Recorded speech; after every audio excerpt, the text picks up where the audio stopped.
વિસાવદરના પૂર્વ ધારાસભ્ય ભૂપતભાઈ ભાયાણી ભારતીય જનતા પાર્ટીમાં ઘર વાપસી કરી રહ્યા છે. તેમની સાથે વાત કરીએ.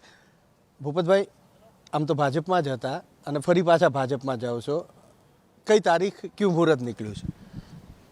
3 ફેબ્રુઆરી સવારે 10 વાગ્યે મારા મત વિસ્તાર અને મારા વતનનું ગામ ભેસાણ ખાતે જંગી જાહેર સભાનું આયોજન કરી અને મારી જનતાની વચ્ચે, મારા કાર્યકર્તાઓની વચ્ચે, મારા સમર્થકોની વચ્ચે હું માનનીય પ્રદેશ અધ્યક્ષ શ્રી CR પાટીલ સાહેબના હસ્તે ભારતીય જનતા પાર્ટીમાં હું પ્રવેશ મેળવવાનો છું અને ઘર વાપસી કરવાનો છું.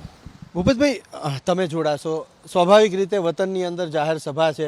અન્ય કેટલા લોકો, હોદ્દેદારો હશે, કાર્યકરો હશે, આમ આદમી પાર્ટીના હશે કે પછી કોંગ્રેસમાંથી પણ જોડાવાનું રહેશે?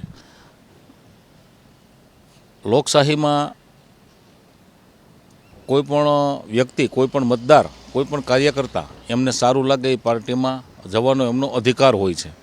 તો મારા આશરે 2000 કરતાં પણ વધુ સમર્થકો અને મારી જનતા એમની હાજરીમાં, એમની વચ્ચે અમે સારો કાર્યક્રમ કરી અને ભારતીય જનતા પાર્ટી જોઈન્ટ કરવાના છીએ.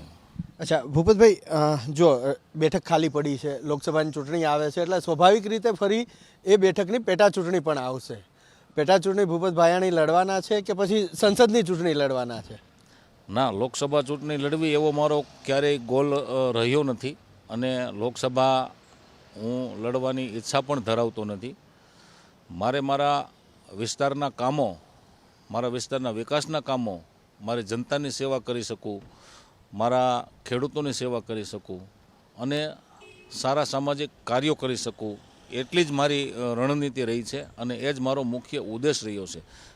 પેટા ચૂંટણી કોને લડાવવી એ તો પ્રદેશ મોવડી મંડળ નક્કી કરશે અને પ્રદેશ મોવડી મંડળનો જે આદેશ હશે એ આદેશ મારે માનવાનો છે. અચ્છા, તમે આમ આદમી પાર્ટીમાંથી ચૂંટાયા હતા, હવે ફરી ભારતીય જનતા પાર્ટીમાં જોડાશો.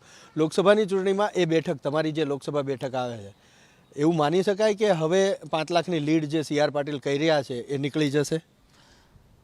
એમાં કોઈ પણ મને શંકાનું સ્થાન રહેતું નથી. મારા મનની અંદર કોઈ દ્વિધા નથી અને પાટીલ સાહેબે જે અત્યાર સુધી ગુજરાતમાં જે કીધું છે એ કરી બતાવ્યું છે. જે બોલવું એ કરવું એ પાટીલ સાહેબનું એક પહેલેથી આવડત અને સિદ્ધાંત રહ્યો છે. તો મને નથી લાગતું કે અમારી જૂનાગઢ લોકસભા કોઈ પણ વ્યક્તિ ભારતીય જનતા પાર્ટીના ઉમેદવારને હરાવી શકે અને અમારી વિસાવદર વિધાનસભાની પેટા ચૂંટણી પણ ભારતીય જનતા પાર્ટીના ઉમેદવારને કોઈ હરાવી શકે એવું હું નથી માનતો અને એવું મને લાગતું પણ નથી.